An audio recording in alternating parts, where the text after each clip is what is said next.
What is going on, everyone? Ryan Gibson here. I want you guys to pay close attention if you guys are watching this clip right now. Today, what I want to go through is the old way versus the new way when it comes to outbounding and prospecting cold leads, so to say. And I want to give a huge credit before I even start here to one of my mentors, is Robbie Avula. I believe I'm saying his last name right. If you're watching this, hopefully you'll correct me next time I talk to you. But I want to give him a lot of credit when it comes to just the process and creating sales funnels and what it can do for your company, your team, and just the overall success for a way of moving forward. So what I call this, and again, what I like to refer to this, is the road to failure. And what do I mean by that is we're so used to sending out emails, right? And there's really no right or wrong way. There's just not really an understanding of the assets the assets that are needed when you're sending cold messages. Because the truth behind this is if you have no proof in the pudding, is what I like to say, is there's no way for you to have any recognition or any sort of credibility to where someone's going to trust and believe in exactly what you're doing. So as you guys are probably familiar, some of you guys are still probably doing this. You know, this is why I share this information with you all, is because Will and I were at this point at some time in our business. At the very, very beginning, we were just sending out emails to send emails, and there's really no true structure. We had no assets, or we didn't really know how to create assets even at the beginning. And for all of you guys that are watching this who are just getting into short-term rentals or even starting to create a business, is you don't need assets necessarily. And when I'm talking about assets, you know, that's case studies, testimonials, you know, that's ClickFunnels, that's ads, you know, things that are showing proof that you've done it before and that you've seen success out of it. Okay, and I'm going to kind of explain to some of the beginners here, or you know, people that are just getting into short-term rentals or just starting their businesses. Assets can be something of value.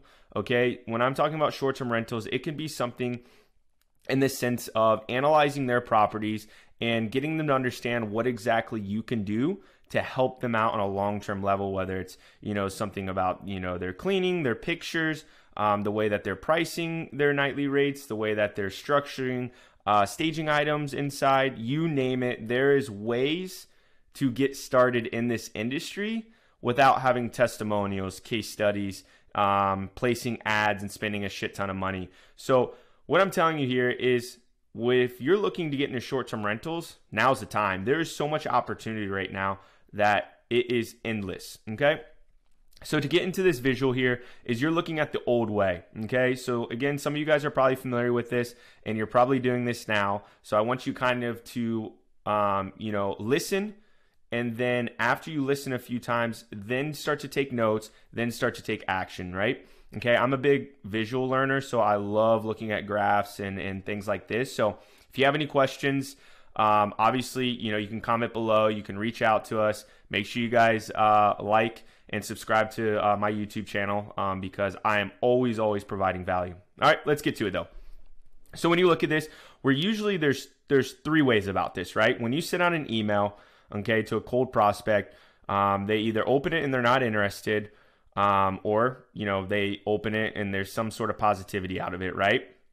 Or you're just continuously following up until maybe you receive something. And if you receive something and you go through a consultation call, you get on the phone with them, you know, more times than not, you know, they're asking you just to send over more information and they'll get back to you. And 10 times out of 10, they don't get back to you, right?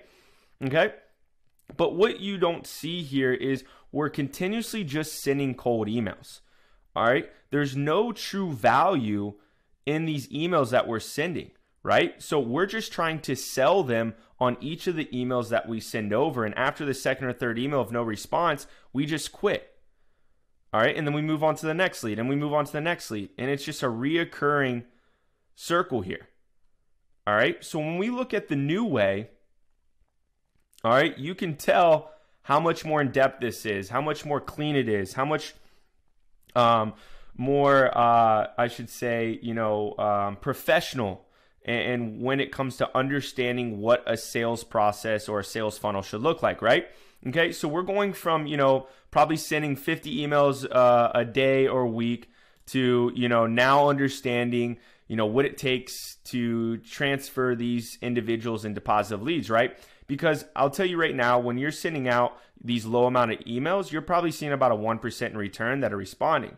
Okay, but when you increase your emails, you increase the assets that you're sending out, you have a method and you have an understanding of what your sales funnel looks like and what it should look like, and you have an understanding of what you should be sending out to those potential prospects, you're going to see an increase from 3 to 4%.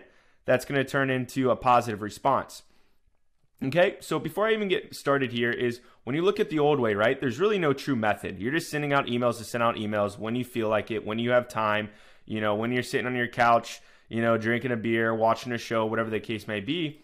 But now when you look at this, you see some sort of methodology, right? So what we coach here in our program and what we coach and train our VAs and our employees is we coach the 222 method, all right? So for all of you guys that are not familiar with that, the 222 method is we are sending out follow-up emails every 2 days until the second week.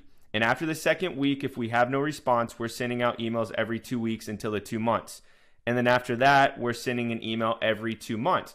And as we're going through that follow-up, there is assets being sent out with those emails. So before we even try to get them onto a discovery call or even a demonstration call, we are continuously sending something of value. Okay, and this is where it comes into, testimonials of past clients and partners, case studies of past clients and partners, ClickFunnels, Facebook ads, Instagram ads, LinkedIn ads, you name it. Okay, and again, if you don't have any sort of assets at the moment, find something that is of value that you feel that you would open up an email and respond, positively to. Okay, and if you're having a hard time of figuring out what that asset could be, feel free to leave a comment down below on exactly what it is that you're struggling, and I'd be more than happy to hop on a call with you, okay? But more times than not, a lot of you guys that are watching this, you guys have some true assets, but you're not understanding that you need to use those to your advantage when you're sending out emails, all right? You shouldn't just be sending an email saying, hey, Bob Schmo, my name is Ryan.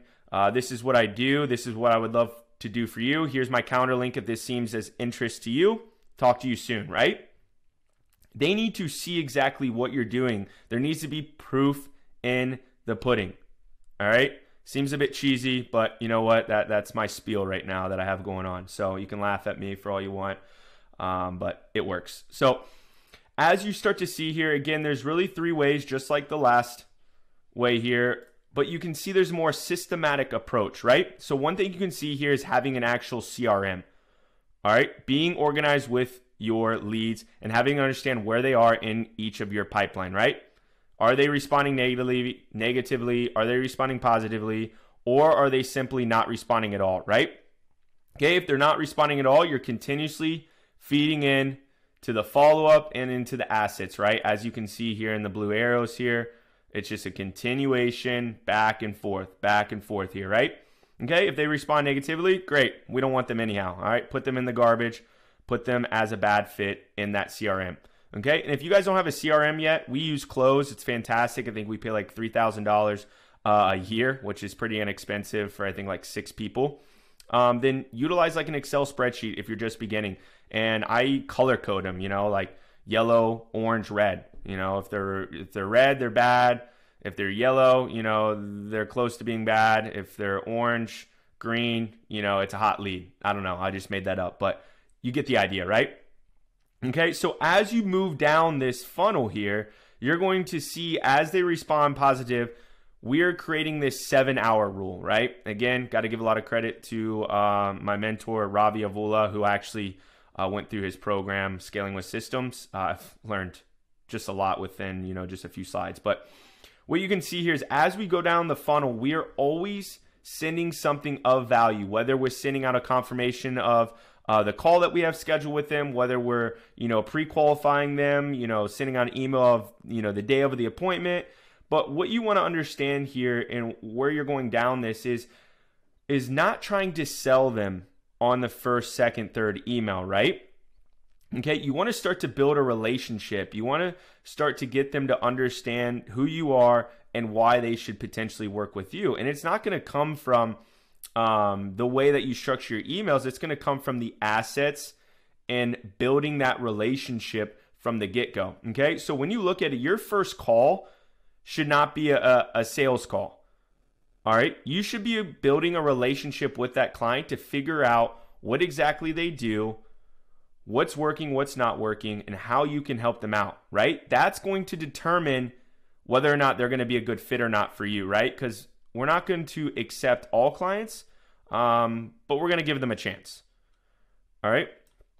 So as you go down this sales funnel, you're going to see after you feel that they're a good fit, you're going to be sending another email. You're going to be sending another confirmation call. All right. You should be having VAs do this for you, or other employees. You shouldn't really be having to step in, whether it's the calls or actually, sending out the actual final product, which is all the way at the end there. So it just kind of depends where you're at with your business. All right. I actually take some of our calls just because I love building that relationship and understanding them a lot better. But we also have other people who deal with this stuff as well. Specifically, we have all of our VAs. I don't send out a single email. I don't send out calendar links. I don't pre-qualify them. I just take everything in the green for the most part. And a lot of this is systematic. We utilize Zapier. That's going to send, proposals, going to send service agreements, you name it. But that'll come at a later time. Not necessary for this video. But so getting back here, sometimes I like to get off topic. But once you send that confirmation call, then we've built that relationship, right? We feel that they could be a good fit, so we're going to move them through the sales funnel here, okay? So that next call, that's where you're going to get into the specifics of expectations and how to do this and how to do that, and pretty much, what you're setting for them and why they can partner with you, all right? And sometimes it's going to go really good, and sometimes it's going to go really bad, and you might not close, and they might, end up being a bad fit. That's all right, right? Okay? But as you can tell here, once that demo is completed, okay, and become a client, that's when you're going to start to send out those proposals. So again, they understand exactly what you're providing them. Okay, that's what the proposal is. And then the difference between the proposal and service agreement is just all the laws and regulations that go into play. What exactly you'll be doing for them, what you're servicing for them, obviously, and then just what they can and can't do, right, from a legal standpoint. All right, and then of course they become a client. You start to onboard them, whatever the case may be. We send out specifically an onboarding sheet for all of our clients, so it literally goes into details of their property listing, the property name, all the amenities, check-in instructions, checkout. It's all systematic, right? And they absolutely love it. And I can most importantly share this with you. So you can understand that yes, this might be very complex, but when you look at this, it's a funnel that works. It's a systematic approach and an organization approach when it comes to having an overall understanding of where they're at, when they're at, and what you should be sending them wherever they're here in the sales funnel. So again, this is just very basics of what we coach in our program. Obviously, we can go into more depth on this, but I feel like if you are still watching this, obviously appreciate you guys. Make sure you guys like the video below and subscribe to my YouTube. But this should probably be one of the most valuable piece of information that you'll receive probably on my YouTube today, not gonna lie.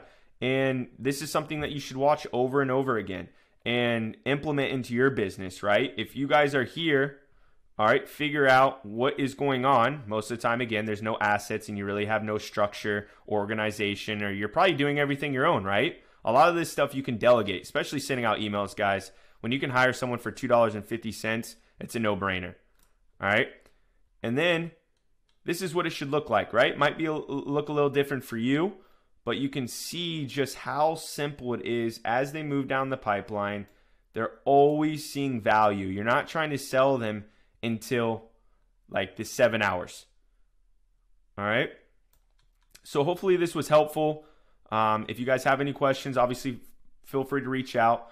But just wanted to be able to give you guys exactly what the old way looks like and maybe what some of us are still implementing and transferring and understanding what the new way looks like, okay? And understanding the road to 6 and 7 figures when it comes to outbounding and prospecting. So if you guys saw any value, make sure you guys like the button, subscribe to my YouTube channel, and we will see you guys next time. Thanks so much.